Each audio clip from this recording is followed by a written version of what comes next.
লটকন লক্ষ্মীনাথ বেজবৰুৱা। আপোনালোকে লক্ষ্মীনাথ বেজবৰুৱাৰ সাধু শুনি ভাল পায়নে? আজি তাৰে এটি সাধু আপোনালোকৰ আগত ক'বলৈ ওলাইছোঁ।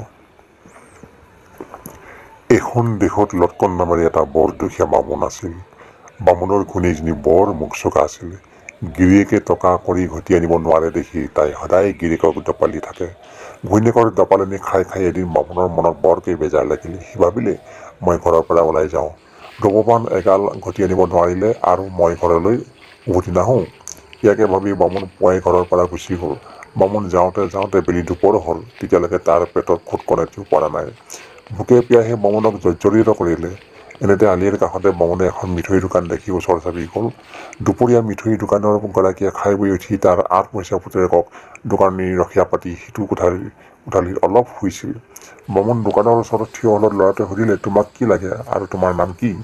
বামুণে উত্তৰ দিলে, মই মিঠৈ খাবলৈ আহিছোঁ আৰু মোৰ নাম মাখি। এই বুলি বামুণে টপকৰে মিঠৈ মুখত সুমাবলৈ ধৰিলে। বামুণৰ কাম দেখি ল'ৰাটোৱে বাপেকক চিঞৰি চিঞৰি মাত লগালে, মাখিয়ে মিঠৈ খালেও পিতাই, মাখিয়ে মিঠৈ খালে। বাপেকৰ চিলমিলিকৈ টোপনি আহিছিল। পুতেকে টোপনিত ব্যাঘাত জন্মোৱা দেখি বাপেকে আমনি পাই উত্তৰ দিলে, মাখিয়ে মিঠৈ খাইছে খাওক, তই মোক দিগদাৰি কৰি নাথাকিবি। এই কথা শুনি বামুণে লাহেকৈ ল'ৰাটোক ক'লে, শুনিলি এতিয়া, তোৰ বাপেৰে মোক মিঠৈ খাবলৈ কৈছে। এই বুলি বামুণে মিঠৈবোৰ খাই আধ্যা কৰিলে। ল'ৰাটোৱে দেখি সহিব নোৱাৰি আকৌ ৰিঙিয়াই বাপেকক মাতিলে, পিতাই, মাখিয়ে মিঠৈবোৰ খাই আধ্যা কৰিলে। এইবাৰ বাপেকে ভেকাহি মাৰি ক'লে, আধ্যা কৰিলে যদি কৰক, তই কেপকেপাই নাথাকিবি। ল'ৰাটোৱে বাপেকক কথাটো ভালকৈ বুজাই ক'বলৈ ভিতৰলৈ উঠি গ'ল আৰু সেই সুৰুঙাতে বামুণে মিঠৈৰ দোকানীৰ হাতনি পেলাটো তাতে পৰি থকা দেখি তাৰ পৰা দুকুৰি ৰূপ উলিয়াই লৈ পলায়নযুক্ত কৰিলে। বাপেকক জগাই মাখিয়ে মিঠৈ খোৱাৰ কথাটো ভাঙি ক'লত বাপেকে বাহিৰলৈ ওলাই আহি দেখিলে যে তাৰ মিঠৈ এটাইবোৰ খালে। সি এতিয়া ল'ৰাটোক খং কৰিলে। ল'ৰাটোৱে ক'লে, মই দেখোন তোমাক গুৰিৰে পৰা কৈয়ে আছিলোঁ মাখিয়ে মিঠৈ খাইছে বুলি, তুমিহে ক'লা খাওক। বাপেকে ক'লে, তই কৈছিলি মাখিয়ে খাইছে বুলি আৰু মানুহে খাইছে বুলি মোক নক'লি কিয়? পুতেকে উত্তৰ দিলে, সি মোক তাৰ নাম মাখি বুলি কৈছিল। বাপেকে কোনফালে মানুহটো পলাই গ'ল পুতেকক সুধি লৈ তাৰ ঘোঁৰাটো লৰালৰিকৈ উঠি সেইফালে খেদি গ'ল। বামুণে মিঠৈ খাই বেগাবেগিকৈ পলাই গৈ থাকি ভাগৰ লাগি বাটৰ কাষতে গছজোপাৰ তলত বহি জিৰাইছিল। এনেতে হঠাৎ হাবিৰ পৰা এটা গাহৰি ওলাই আহি বামুণৰ ফালে চোঁচা ল'লে। বামুণে উঠি গছজোপাৰ চাৰিওফালে ঘূৰিবলৈ ধৰিলে আৰু গাহৰিটোও ঘূৰিবলৈ ধৰিলে। এইদৰে দুয়ো ঘূৰি থাকোঁতে এবাৰ বামুণে খপককৈ গাহৰিটোৰ নেজত ধৰিলে। বামুণে গাহৰিৰ নেজডাল এৰিব নোৱাৰা হ'ল, কাৰণ এৰিলেই তাক গাহৰিয়ে হাং কৰিব। ইফালে মিঠৈৰ মালিকে ঘোঁৰাত উঠি গৈ সেইখিনিত পাই দেখিলে যে গাহৰিৰ নেজত ধৰি এটা মানুহে এজোপা গছৰ চাৰিওফালে ঘূৰিব লাগিছে। সি সেইখিনি তাৰ ঘোঁৰাটো ৰখাই ঘোঁৰাটোৰ পিঠিৰ পৰা নামি বামুণক সুধিলে, ককাই, তুমি গাহৰিটোৰ নেজত ধৰি তাক এইদৰে ঘূৰাই আছা কিয়? বামুণে উত্তৰ দিলে, তোমাৰ কথাৰ উত্তৰ দিবৰ মোৰ আজৰি নাই। তুমি জানো দেখা নাই সেই টকাবোৰ? সি ক'লে, দেখিছোঁ। বামুণে ক'লে, গাহৰিটো এইদৰে ঘূৰাই থাকিলে গাহৰিটোৱে পাকে পতি ৰূপ আদি দিয়ে, সেই দেখি ঘূৰাই আছোঁ। মিঠৈৰ দোকানীয়ে এই কথা শুনি ভাবিলে, আজি মোৰ অনেক টকাৰ লোকচান হৈছে। যদি এইদৰে এগাল টকা ঘটি ল'ব পাৰোঁ তেন্তে ভালেই হয়। ইয়াকে ভাবি সি বামুণক ক'লে, ককাই, মোকো পাকচেৰে ঘূৰাবলৈ দিবানে? ময়ো বৰ বিপদত পৰিছোঁ। মোকো যদি পাকচেৰে গাহৰিটো ঘূৰাই ৰূপ ঘটিবলৈ দিয়া বৰ উপকাৰ হ'ব। এটা যোৱা চোৰে মোক আজি বৰকৈ ঠগি মোৰ বহুত টকা চুৰ কৰি নিলে। তাৰ কথা শুনি বামুণে ক'লে, তুমি বিপদীয়া পথিক, তোমাক উপকাৰ কৰিলে মোৰ পুণ্য হ'ব। বাৰু ঘূৰোৱা। এই বুলি সি ঘূৰি থাকোঁতেই গাহৰিৰ নেজডালত মিঠৈৰ দোকানীক ধৰিবলৈ কৈ দোকানীয়ে ধৰিলত সাউৎ কৰে সি নিজে এৰি দি লৰালৰিকৈ সেই ৰূপবোৰ গোটাই দোকানীৰ ঘোঁৰাটোৰ পিঠিত উঠি ঢাপলি মেলি গুচি গ'ল। আৰু দোকানীয়ে গাহৰিৰ নেজডাল এৰিব নোৱাৰি ঘূৰি থাকিবলৈ ধৰিলে, কাৰণ নেজডাল এৰি দিলেই গাহৰিয়ে তাক মাৰি পেলাব।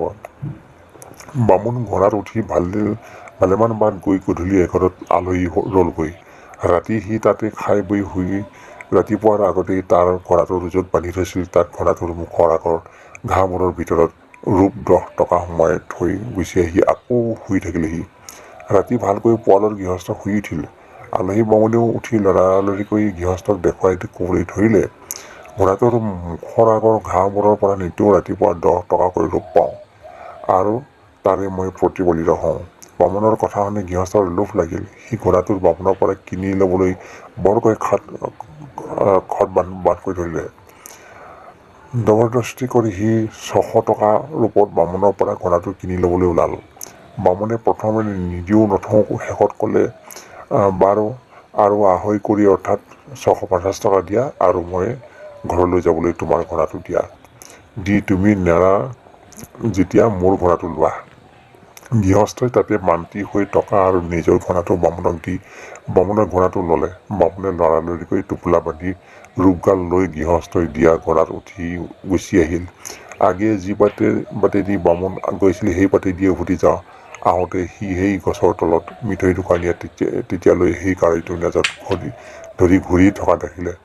বামুণক দেখি মিঠৈ দোকানীয়ে মাত দিলে, মোক ভাল ঠগি গলা। ৰূপো নাই অথচ গাড়ীটোৰ নেজত ধৰি ঘূৰি লেবেজান হলো। বামুণে উত্তৰ দিলে, ককাই মই তোমাক ঠগোৱা নাই। তুমি মোৰ কথা শুনি যদি লেখি 100 পাক গাড়ীটো ঘূৰোৱা তেন্তে দেখিবা নিশ্চয় 100 টকা ৰূপ পাবা। বামুণে দেখিছিল যে গাড়ীটোৰ ঘূৰি লাহে লাহে দুৰ্বল হৈ আহিছে আৰু 100 পাক ঘূৰিলেই সি পৰি মৰিব। সেই দেখি সি সেই কথা কৈছিল।